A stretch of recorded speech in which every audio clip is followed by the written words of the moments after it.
Welcome, Jet fans, to another episode of the Jets Life podcast and another Monday where, let's be real, this team has just come out flat again. Another week where we played down to the standard of our opponent. Another week where, you know, going into the week, there was all this optimism. We were going to be able to turn this corner.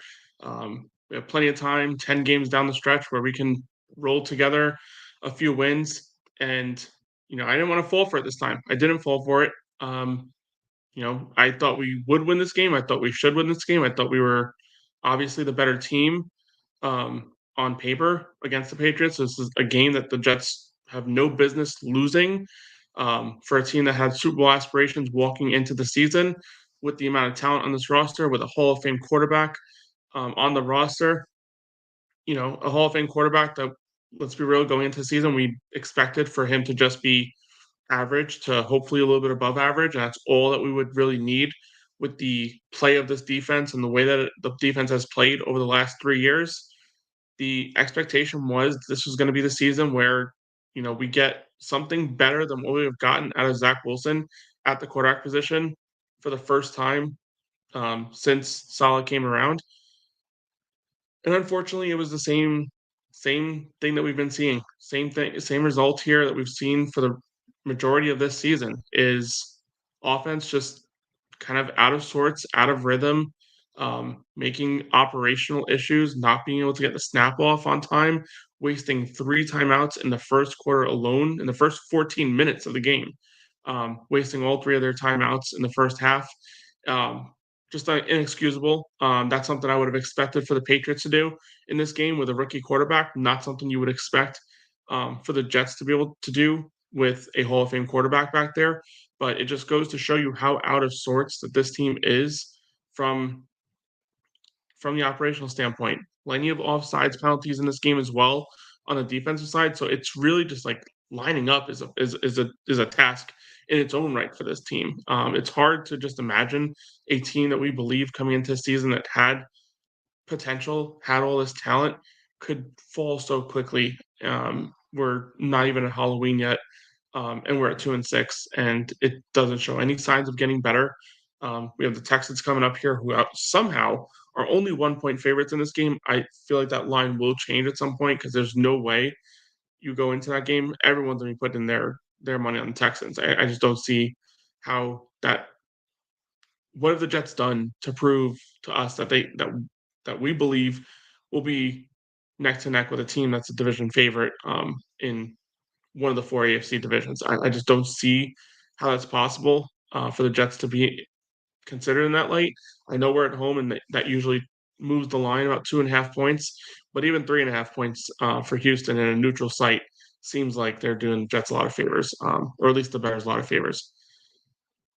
Obviously, a lot to be disappointed in with this game, but I'll start with one of the probably most alarming issues. This Jets defense is alarmingly bad. How do you allow 25 points to this Patriots offense with no receiver? Let's be real. If the Patriots make a few catches in this game is a lot worse than it is. But nonetheless, the Patriots players aren't making plays. And that's a big reason why their offense has been so terrible this season. But just poor defense. Again, I mentioned lining up is it's its own journey for this team to just line up right. I mean, it's defensive penalty after defensive penalty. Anytime I feel like there's some semblance of rhythm, whether it be on offense or on defense, there's just something bonehead that happens. A false start, a you know, just illegal formation. Although we didn't see many of those yesterday. Defensive holdings, pass interference. We've got a lot of favors on the penalties, I feel like, in this last game, and still that wasn't enough. It's just alarming how horrible this team has been this season. And a lot of those who kind of looked at this schedule and what was to come, a lot of that was basically looking at the opponents on the Jets schedule and saying, "Hey, Jets sit here and we have some semblance of a shot against poorer opponents, but this, we're just not stopping anyone. We're not stopping anyone on the ground. Jets were put in a situation here where they could have won this game with, just don't let Brissett and this offense march 70 yards down the field. That's all you got to do. That's all we had to do.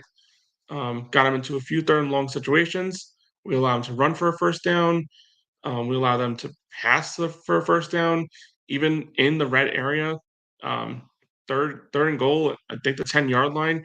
We allow them to hit a little slant route that gets them right to the 1-inch line. And by that point, I mean, unless the Jets sent 11 at the running back, there's no way they're stopping the run. That's been a problem for them all season long. They don't stop the run. We talked about this being an issue, for you know situations where teams are trying to keep the ball away from this offense. Eventually, stopping the run was going to be an issue. That's not even where we're at. Like teams aren't running the ball to keep the ball away from us. They're running the ball because they just can, and they will, and they're just going to run the ball down our throats, and we'll just take it, and that's all it is. Some control in this game. Obviously, once Brissett came in there, they kind of went with that same game plan that we went with last week, or the first time we played them, where we're just not going to let Brissett beat us. We're just going to run stop on first and second down, and then by third down, third and long, this pressure will get there. Well, the pressure did not get home. 2 sacks in this game, unacceptable. Hassan Reddick's first game back, and as Jet fans, we like to kind of poke fun at the people that leave, because obviously, the people that leave are always worse off, or so we think. But let's be real. Hassan Reddick, his first game, not on the stat sheet, not on the defense stat sheet. He had 2 pressures, and that was it. So I didn't see anybody kind of poking fun at that situation. Let's be real. The Jets made a mistake signing him. They should have kept him off the team. If he wanted to show up with whatever $15 million was left on his contract and earn whatever he gets for the second half of the year, so be it. But they opened the door for him to potentially gain some of that money back, and I think that was just a stupid mistake. Probably just a nature of what we were at. He's not gonna hit any of those escalators. He's not gonna get 10 sacks. He's not gonna we're not making it to the Super Bowl. Whatever other escalators that are on this, from a playing time standpoint, he might get some of that money back from. I think there's something if he plays 50% of defense snaps from here on out or something like that, that he would get some sort of like $1 million extra. He'll probably hit that, and that's about it. I really don't see any of those other performance escalators being hit. He's an idiot. He sat out $15 million, and with all the penalties and fines, yeah, the Jets are given the ability to earn that back, but they're also, without saying it outright, are just telling him that he's not going to earn it. The Jets are just doomed at this point. They're 2-6. This defense is not the elite defense we believe they were. They barely ever cause turnovers. I have not seen a game-changing play made by this defense. They have a sack here or there, balls on the ground inside the red zone. I understand nobody's around it, but it just seems like you see this happen with other teams. There's always like a guy or two just right around the football at all times. The Jets just seem to always have issues with just like pursuit. There's pursuit issues. I mean, on that Jacoby Brissett run, everyone obviously kind of deviated towards the run, or the fake run to the left side. DJ Reed was on the outside, kind of had the contain, which God forbid. I mean, it's the first time the Jets have had that. Balls on the ground. I mean, DJ Reed has to still hold contain on that in that situation to some degree. Brissett falls right on it, but there's literally nobody around it. Nobody else is even remotely close to jumping on a football. It happened in the Bills game as well. Another situation where the ball's on the ground, Josh Allen fumbles it. No one's around. I mean, it's kind of preposterous. I mean, the key to playing good defense is making plays in the run, which the Jets don't do, making plays in the pass game, pass breakups. I mean, I don't know that I really saw any of that this game. Were there any pass breakups? I feel like every play was just dropped or incomplete. Like I didn't see much defensive like playmaking ability. This defense is not to the standard that it was the last 2 seasons, and that's probably the biggest problem of all. Obviously, this offense needs to be better. and we'll get into some of that as well. Nobody on the offense is out of fault. There's major problems there as well. But going into the season, we always talked about, oh, this defense allowed opponents to score 20 points or less in however many games last year. If they could just score 20 points a game, we're so many more wins than we were in the past couple of years. Well, we have been scoring, 20 points or more in some of these games, and we're losing those games. And you want to pull up the stats here. I mean, this defense is just not what it was. I mean, how in the hell did you just get onslaughted last week by the Steelers? The defense had a strong first half, just fell apart in the second half. I don't know if that's an issue with just disbelief at that point. After the Aaron Rodgers interception, the wheels kind of fell off. But if you look at this Jets team, and we scored 20 points or more in 4 of these 7 games, and only won 2 of those. It's not a measure of what a team can do. You're asking the defense to be elite, but this defense also said we were elite. This defense also, you know, talked all this talk all off season that they, the standard is the standard. That's what you keep hearing every friggin' time one of these guys goes to the podium. We're setting a standard. We're meeting the standard. I still don't know what the frig the standard is. Nobody does. Nobody knows what the fuck the standard is. Even the friggin' players don't. It was just a quote. That's all his team has been since Robert Saleh was here. Was just one quote after another.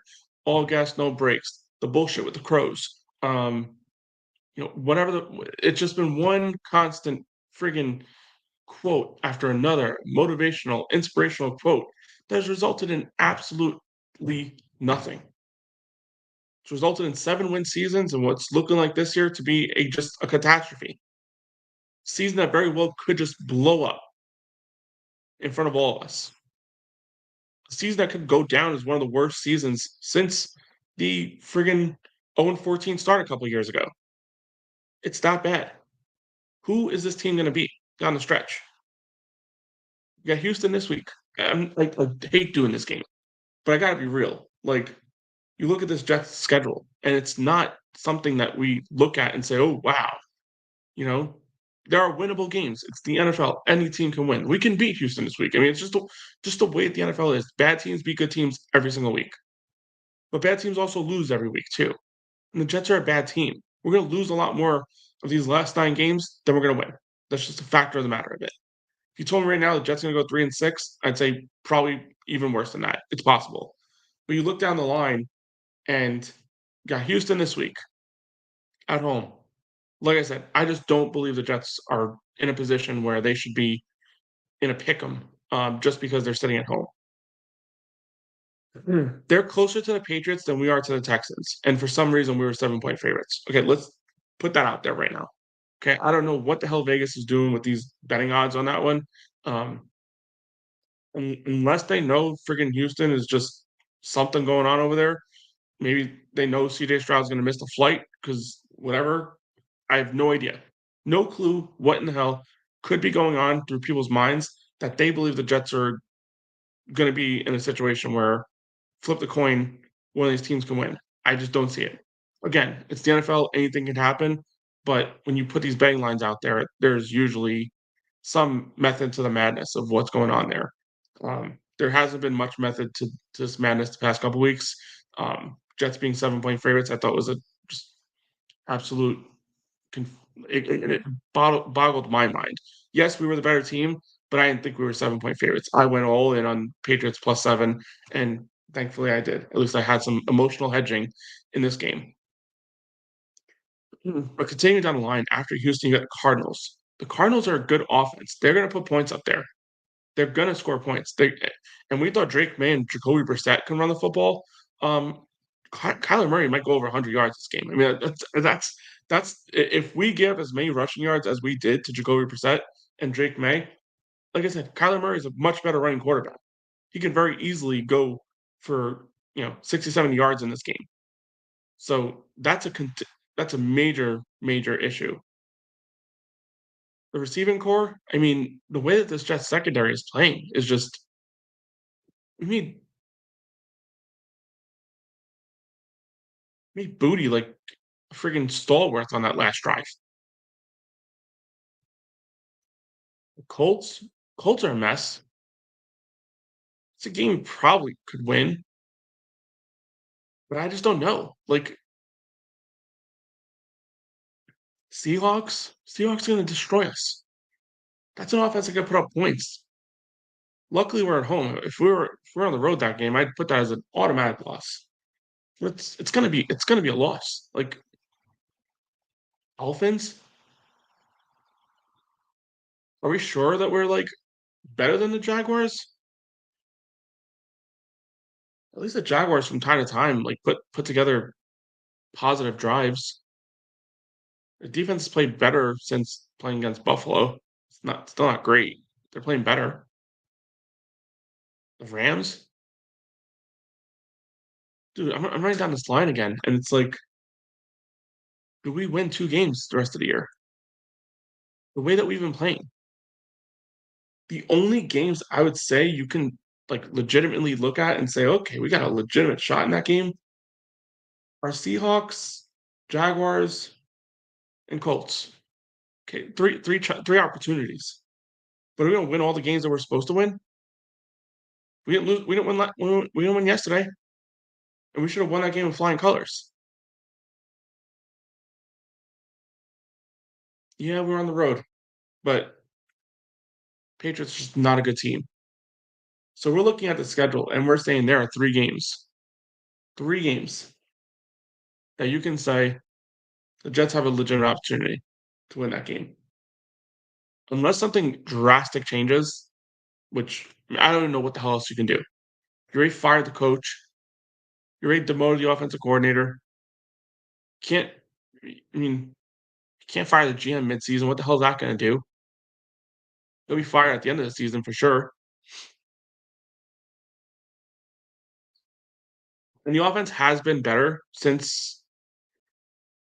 It's just despicable. Somebody on this defense needs to step the frig up, and that's just being real.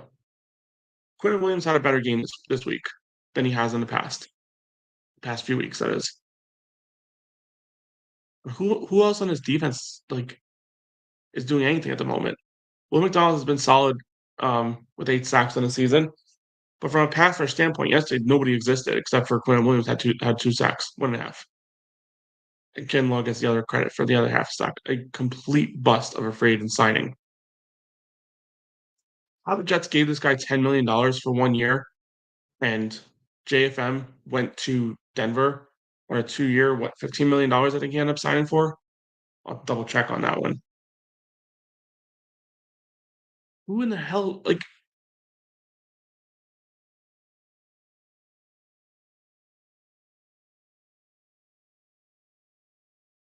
this defensive line went from being an elite unit a year ago to a major problem. 2 years, $15 million he got with Denver. And the Jets gave Javon Kinlaw 1 year, $9 million, $10 million, whatever it was.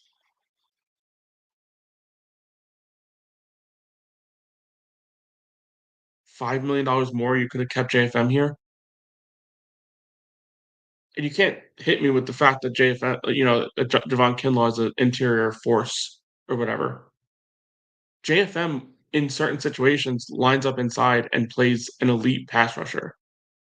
He's an elite pass rusher on the inside. He's an elite edge defender. He's a dynamic player. And we gave him away for what, fourth, fifth round pick, whatever it was, and didn't even offer him contract. He put it out there. I want to say it was Buffalo Jet fan, and basically like kind of after the news came out, kind of gave like, oh, the Jets couldn't match this, and JFM replied, they didn't even offer me that. You didn't offer a guy who has been here through all this crap. You reward players that come in and are like the model of consistency, the model of development. He came in here as a waiver wire pickup, and since he's been here, gradually gotten better. Similar to Quincy Williams, one of my favorite players in this team, has gradually gotten better every single year. He had a role on this defensive line, a significant role. And we brought in Hassan Reddick and we brought in Javon Kinlaw.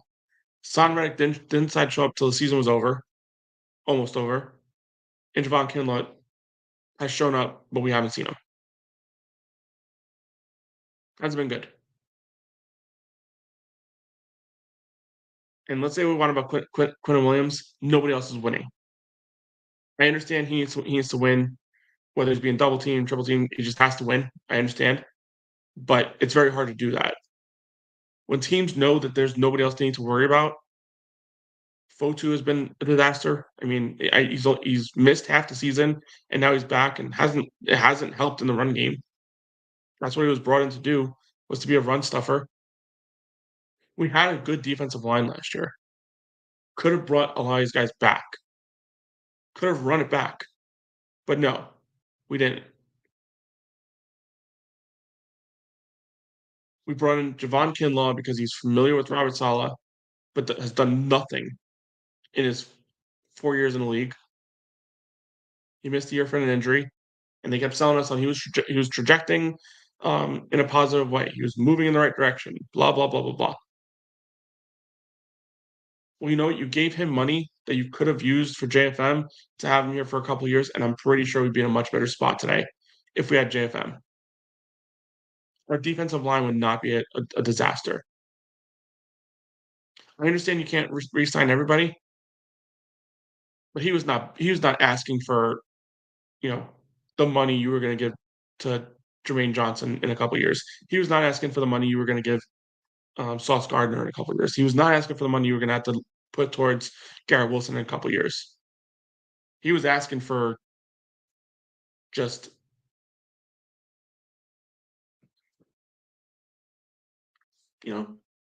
adequate starter money, um, a team friendly contract in today's NFL for a guy who does a lot for this defensive line, for a leader in this locker room, a guy I'm pretty sure, you know, because let's be real, nobody on this defense is stepping up and taking that leadership role. They put too much on the plates of these young guys that claimed that they were moving in the right direction of leadership. It sucks Jermaine Johnson not here because I think he is a player you look at and say is a leader. That injury hurt us from a football field standpoint and an off the field standpoint. I don't think he'd be settling for a lot of this crap that's going on right now. You hear it in his voice. The guy is somebody you believe when he's in the locker room. I haven't seen it personally, but you can tell he's the player that doesn't stand up for this kind of shit. He would have made a play yesterday. I'm pretty sure. Somebody had to. But unfortunately, I went to that friggin' game in Tennessee and saw him carted off. And really, from that point on, it's been just we beat the Patriots that Thursday night, and then it was just disaster after that. But I'm done with this defense. I'm done with believing this defense can be elite. It's going to take a good coach to come in here, and obviously, you're not doing that this season. Um, but I have concerns. This is year 3 for a lot of these younger guys that we drafted in that highly touted draft. Sauce Gardner is having a down year. Put it the way it is. DJ Reed has been better this year, obviously. Michael Carter has missed some time. That's hurt us. The safety position is a bigger problem than and a lot of us Jet fans wanted Jordan Whitehead out of this building, but at least the guy was a force on the back end at times. He made plays. We did not see the type of shit going on where there's blown assignments, missed coverages. There was a couple of opportunities where Hunter Henry's wide open in the middle of the field. That's usually on the linebackers and safeties. Jamien Sherwood is just caught out of position many times. On a lot of those runs, he just doesn't seem like he's in the right spot. He's always the nearest defender, but he's just way off, just not where he needs to be.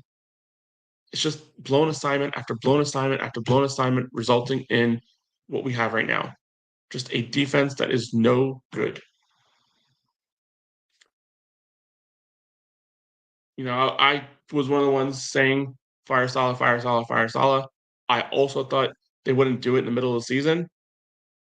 Woody's never really shown that in his whole 25-year tenure, has not fired a coach midseason. It wasn't something that he had done in the past. I didn't think he would do it again this year, especially in an all-in window. But I felt like this team wasn't suiting up. I didn't feel like they were prepared, so on and so forth. I just thought that something needed to change.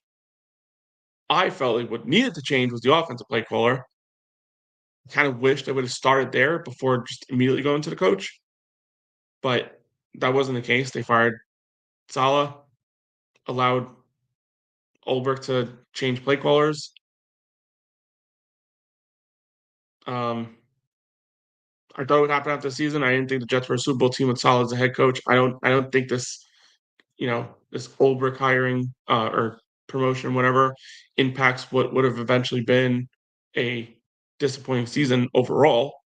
Um, I think we'd be better than 2-6 right now with Salah, but I don't think that's really saying much. I think we probably end up beating the Patriots this week, and maybe we pull out a win against. I don't know. I don't even know who we would beat. I don't know if we're beating Buffalo. Maybe we do. I mean, it was a close game, but the offense played well that game, so I really can't put it on there. But is firing Salah too soon? I just don't know. But I thought the Jets would wait until after the season, which I felt like would have been the right timing. Nonetheless, here we are, and it's the world we live in. Why is this? I'm checking like Twitter, X, whatever other social medias out there. I just don't understand how this guy is still.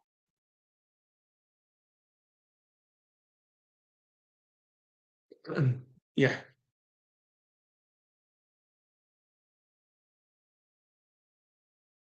yeah, I'm looking here and just don't see it. How is Greg Zohan still on this team? He's cost us now 3 games, albeit I don't think the Jets end up winning all these games. The Denver game, possibly. Denver was doing nothing on offense. So that's a game that if he makes the field goal, probably end up walking away with a win there. Um, Buffalo, like, yeah, he missed 2 field goals, making it 26-23 instead of 23-20 like it was.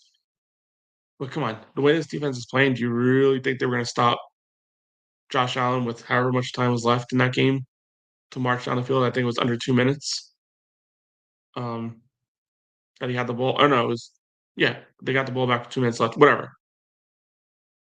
We act like Greg Zion's missed field goals are the reasons we lose these games. You got to understand, if he makes those field goals, the game also changes. A team like Buffalo, that game goes from trying to run out the clock to trying to score some points. It's a different game. It's different. Um, but this game obviously cost us. Left 4 points on the field, and we lost by 3. Do the math. That's the difference in a game. Just unacceptable. When you're a kicker in the NFL, you have to make kicks. You only asked to make what 4 or 5 plays a game, few extra points, few field goals. If you're gonna miss the long ones, it happens. Can't miss the easy ones. Just can't. Can't miss 40-yard field goals. Not in today's NFL.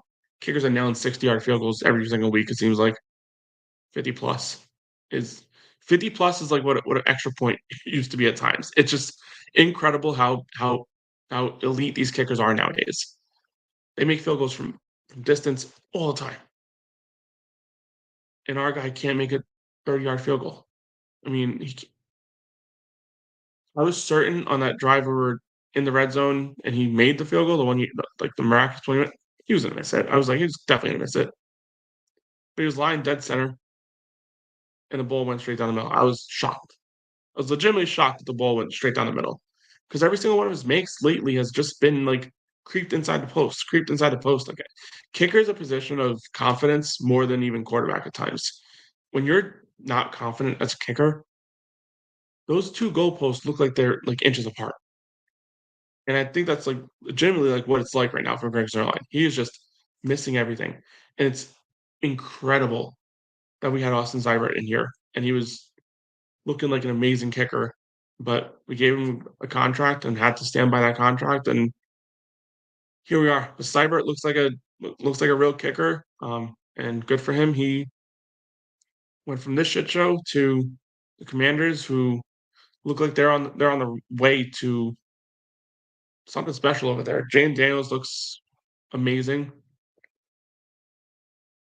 What do you got to say about that? I mean, the history of the number 2 overall pick is actually a hilarious one if you're a Jet fan.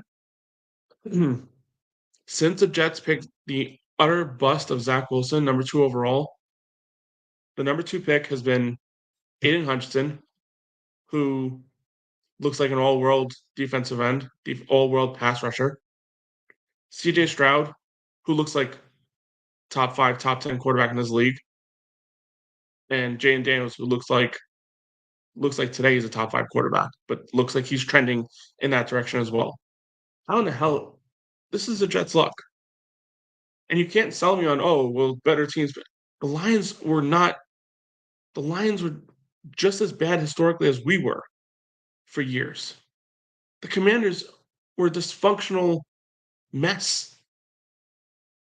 It's only the Jets missing. It's only the Jets that seem to swing and miss on quarterback every single time.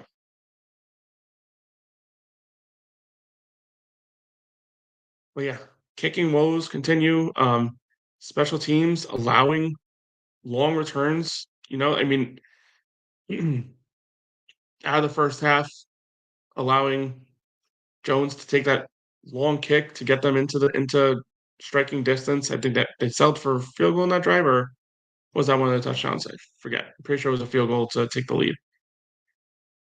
Just giving away points. Special teams giving away points. I mean, it's unfortunate. And then Xavier Gibson, the very first punt return of the game, kicks it to midfield, and we go 3-and-out. I mean, it's just incredible. And we're gonna get to the offense in a little bit here, but actually, we'll just jump right into it. But on that first drive, Brees Hall had a 9-yard run on second down, making it like 3rd and 1, 3rd and 2, whatever it was. And then, I mean, they try and pass for first downs. Like I just don't understand when it's like 3rd and short, 2nd and short. They try and pass for his first downs. Brees Hall had 16 carries for 80 yards, 5 yards a carry. That's a solid running game. I just don't see why like the Jets were so adamant to kind of shift towards the pass. I mean, I felt like the Jets were doing a really good job, especially in the outside runs. A lot of like it was a lot more when the Jets ran to the outside. When they ran to the inside, it was just stuffed. I mean, there was nothing going on in the middle. Obviously, you have to deviate your play calling a little bit. I understand that stuff, but there was no push when they ran to the inside. But when they did stuff to the outside, Brees Hall was getting out there. He was getting yards in chunks. The Jets were doing a good job in the run game, especially in the outside runs. Why in the hell, like, was it such a weird game plan where I didn't feel like that out like they used the run effectively enough? They were too married to the pass in this game. I know that the split ended up being around 50-50, or pretty close to it. But man, like if a running back is running to this effectiveness, and obviously 5 yards a carry isn't, what it was back in the day. I understand that. But against a team like the Patriots, where just keep the ball out of their offensive hands because they're just, you know, with limited opportunities, they're not going to be able to score many points. They're not going to be able to score points with the opportunities that they had. But the less opportunities they have to make a few throws down and completions, whatever, they go 3-and-out enough where if you run the ball effectively, it's going to be a problem. Um, And that's just I don't know, just like especially when you get into the red zone, the play calling is just weird. It just doesn't make sense. That's where you want to be like at your best play calling, at your absolute best, because you're in a compressed side of the field. All the players are within a 30-yard distance, whatever. Limited space, gotta find space. And the best way to find space, I feel like for this offense lately, has been in the run when they run it outside. And then, like I said, this was a game where they had the opportunity and just not enough carries to Brees Hall, and he's seems like he's trending in the right direction lately. Um,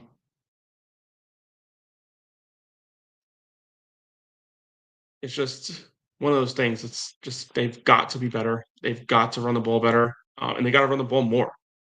Run it to the outside, run it efficiently. It's just got to be better. It just isn't where it needs to be, and this offense as a whole has been an utter disaster. Which leads me to my next point: is this the beginning of the end of Aaron Rodgers? I think it's pretty damn close to it. I think we hit a point here where you got to look forward, and the only way to look forward is not this season anymore. Because at 2-6, unless they go on some miraculous stretch, which I do not see happening, um, there is gonna be some changes, some drastic changes, and the changes that will come, obviously, are going to be at the GM. Obviously, we're going to bring in a new coach, and you have to be open minded with whoever those candidates are. We're going to be picking in the top 10 for sure. I mean, I just went down the line. I don't see the Jets winning more than 3 games the rest of the season. Got to be honest with yourself here. We're going to be picking in the top 10. There's going to be some quarterbacks there. We all know how the draft works. Quarterback's going to be kind of fed into the top of the draft. It's the way it always is. Is Aaron Rodgers here next year? You got to be open minded with whoever that GM candidate and head coach is. If you want a legitimate GM, if you want a legitimate head coach, you cannot tell him that he's married to Aaron Rodgers. If they decide to go in a season and say, "Yeah, Aaron Rodgers can be here, no problem with that," but we want to make sure we're set up for the future, blah blah blah. If the GM and head coach are on board with that philosophy, if they feel like that's the way that they need to go, fine, great, all good, all fine and dandy. But you cannot expect to bring in good candidates when you tell them, here's Aaron Rodgers, who is not what he used to be, but he's still the best thing we got, and you're kind of stuck with him. Unacceptable. Can't happen. Um, it's a very legitimate possibility here that the Jets are looking in the draft at one of these quarterbacks, whether Shadir Sanders, Jackson Dart, Carson Beck. I don't even know. I'm so tired of trying to analyze these college quarterbacks and saying who I think is right just for this team to pick the wrong guy. It's just it's one time after another. They can pick the guy that everyone wants and he sucks, and they can pick the guy nobody wants and he still sucks. So does it matter who they pick? Probably not. But at the end of the day,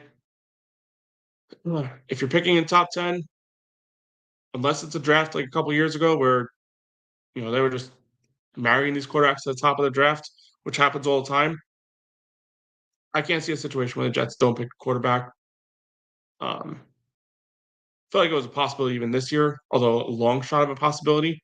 Um, but if a guy was there like Penix or something like that, where the Jets just felt like he's a good quarterback to have down the stretch, whatever, can develop behind Rodgers for a year or two. I think that's what they were hoping with Travis. I think they were hoping Travis can develop behind Rodgers for 2 years and then maybe take the reins. But those situations are far in between, just not something that you normally see being the case. It happens, obviously. We've seen it happen in a few situations, but you got to hit on the quarterbacks when you pick them high in the draft, and the Jets just haven't done it, and that's why we're in a situation we're in today. Picking quarterbacks every what we got 3 years. Um, this will be year 4, year 5. Um, but yeah, I think it's getting to that point where we're looking at a team that's closer to the end with Rodgers than obviously where we would have expected when the season started. I think we all expected about 1 or 2 years with this guy, and that's looking shorter and shorter as the days go on. But anyway, outside of that, I guess some positives on the offense side of the ball. Garrett Wilson, 5 catches, 113 yards, making up for what was a bad game against Steelers. Um, just too little, too late. Just not enough on offense. Garrett and Brees, and that's the one positive you can really take out of the season is these guys got off to slow starts, and now in the middle of the season are kind of trajecting the way that we were hoping they would when the season started. Um, but again, just simply not enough. This offense isn't doing enough good in consecutive series. It's one bad thing after another. And again, just not enough. 25-22 to a team that got called out by their own coaches being soft. And who looks soft now? What's next? If you're a parent and you're a Jet fan, go out trick or treating because this game is going to be a disaster. I have no idea what Vegas is thinking here. Jets are 1 point underdogs. I know that they're at home, but again, that home away split of 2.5 is still not enough. Um, Thursday night football, and hopefully this is the last primetime game. I'm tired of seeing this team on primetime. It's sad to see. I'd rather Jets lose at 1 o'clock because at least it feels like nobody else saw it. When they lose at primetime events when nobody else is watching anything else, um, especially Thursday night, no baseball, no World Series that night either. So it's going to be the prime event. All eyes will be on it, even though no matter when football plays, there's more eyes on it than baseball anyway. But nonetheless, Houston Texans, um, put your money on Houston, people. I just don't see how we just saw what we saw on Thursday on against the Patriots, and we think that in 4 days, this coaching staff is going to have this team looking like they have the ability to beat an offense that can score points. I know Nico Collins has an injury. I know Stephon Diggs has an injury. It's just not enough. I mean, it just simply is not enough. We lost to Jacoby Brissett. Their number one receiver was Booty, and he played like anything but Booty in this game. Um, how are you going to stop even remote decent wide receiver play? You're still going to have Tank Dell probably playing this game. It's just not enough for the Jets to make me feel even the slightest bit of confidence that they're going to win this game. As I mentioned earlier, I don't see this team winning 3 games the rest of the way. Could they steal a win here or there? Sure, but with those maybe 1 or 2 steals that they have this season, they're going to couple it with a couple of stupid games that they're going to lose. We just saw it happen yesterday. That's what this team does. I kind of called it from the get go. This was a game I saw from a mile away. A game that we all expected was going to be the game we could turn this thing around. Some believe this team would make it into a kind of a trajectory game, like a propel us forward type of game, a game that would get us moving into get the ship right kind of game.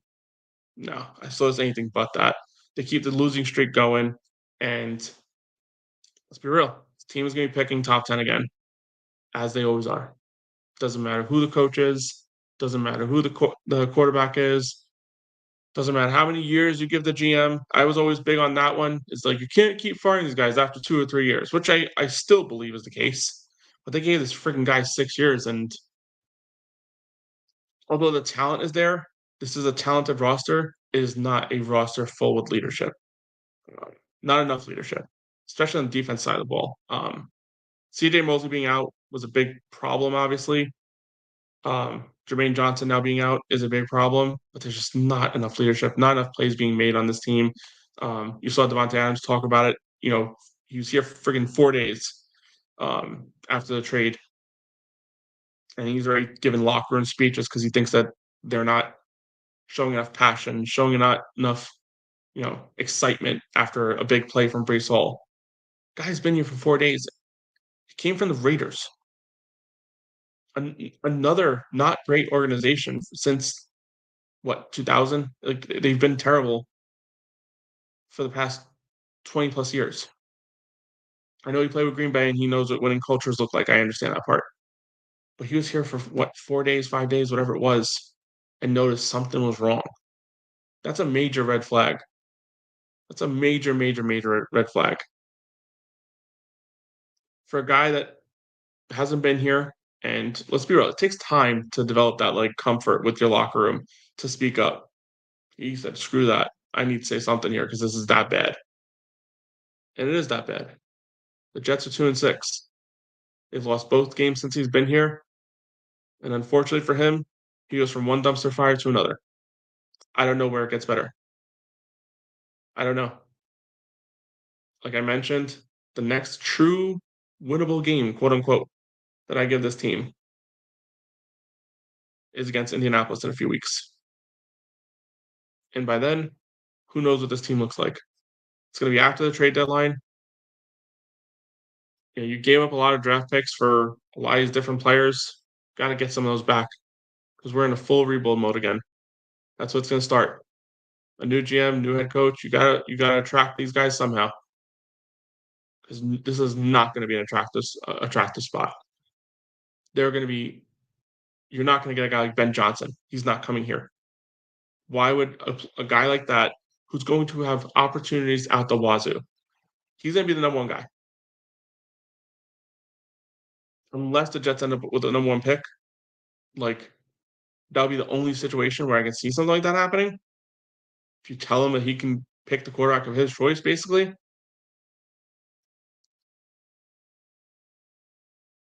um, I just don't. I just don't see this as an attractive spot. Look at teams that are going to fire coaches. Most likely, you look at Dallas. That's going to be probably opportunity number one. Obviously, Jerry Jones comes with his own little bag of issues, but at least that's a winning team, winning culture, winning organization. They're in the playoffs basically every year. They just don't do anything in the playoffs. But give me the choice of a team that's always in the playoffs versus a team that's never in the playoffs and sucks. Dallas probably gets the look. Um, look around other teams. I mean, although the Patriots won yesterday, I mean, we've seen a lot of situations where teams go one and done on coaching staffs. I doubt they do it.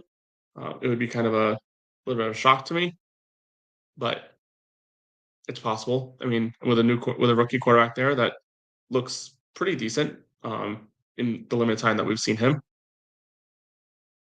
Dolphins could also be a team that is moving on, but that's also another team I think is a little bit more of a dumpster fire type of situation with all the contracts that they've given to veteran players. But they have a quarterback, so that's enticing to an extent. Also, depending on how you view a quarterback that gets injured pretty frequently. Just looking down the line of teams that potentially could be out on their head coaches. Browns, um, it's another dumpster fire. Maybe the Jets aren't as bad as I'm making it seem, like from a standpoint of looking at these other teams. Um, Jaguars and Titans. At least Jaguars have a quarterback that you can look at, although he's been kind of not the player that we all expected. You can still kind of look there. I already mentioned the Cowboys. So there's going to be about 5 or 6 coaching vacancies at least. We've seen it more and more frequently. These coaching vacancies are put off, a lot higher rate than we've normally seen them. I remember it used to be a time it was like 4 or 5 a year. We're getting close to like that 6 to 8 a year. Teams are getting less and less patient with head coaches, which is kind of a shock. Yet the Jets gave Salah so much time. Bears possibly could be in the running for a new coach next year. They're 4-3. We'll see how the rest of the season goes, but that's a situation where if things kind of fall haywire over there, they could definitely try and pair an offensive mind with Caleb Williams to try and kind of get things moving in the right direction.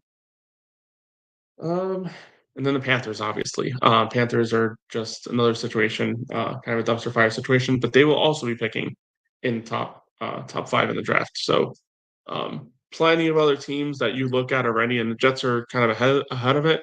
So stay ahead of it. Start interviewing college coaches. Obviously, you can't interview NFL coaches at the moment.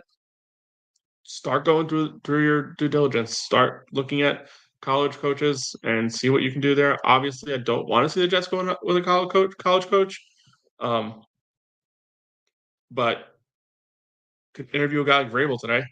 He's not employed. 100% could bring him in for an interview. We've seen it happen from time to time. We saw it a couple years ago. Ron Rivera came into the Commanders. I want to say it was like I want to say they hired him like in December. So he was like brought in not to coach the rest of the year, but brought in to kind of start his like analysis, start his review, start whatever process he needed at that moment in time. Obviously, couldn't hire coordinators, couldn't do any of that stuff, but he was there in the building, got to get familiar with some of these players. That's a big one right there. A lot of times you get these guys in January, February, whatever it is, that they come in eventually. Usually end of January. You get hire these guys like by the end of January, and they don't get to see these guys. They don't get to meet these guys until after the season. But you bring in a guy like Vrabel and just tell him, get here, get comfortable, look at this team. Um, I mean, it's a weird situation because you have an interim coach kind of coaching for his life when he knows that there's no life after. Um, but the Jets are going to be in a situation that they're going to be, tanking at some point. I mean, as these losses continue, they may just tanking by virtue of just the way that they've been playing, unless something drastically changes. Accountability has been screamed at and loud and hard by this team, and there's just not enough people accountable. Accountability's got to start somewhere, and the coaching has just not been good enough. So we'll see where it goes. If you haven't already, just please hit the like button, subscribe to the channel, and man, I hope things get better from here on out. But it just does not seem like it's something that turns the corner anytime soon. But let's hope I'm wrong. Let's hope 9-1 down the stretch and make the playoffs. But unfortunately, I watch this team play, and I just do not see even anything remotely close to or it's a 9-1. I mean, 8-1, 9-0, whatever they need. But either way, not going to happen. Again, hit the like button, subscribe to the channel, and let's go Jets.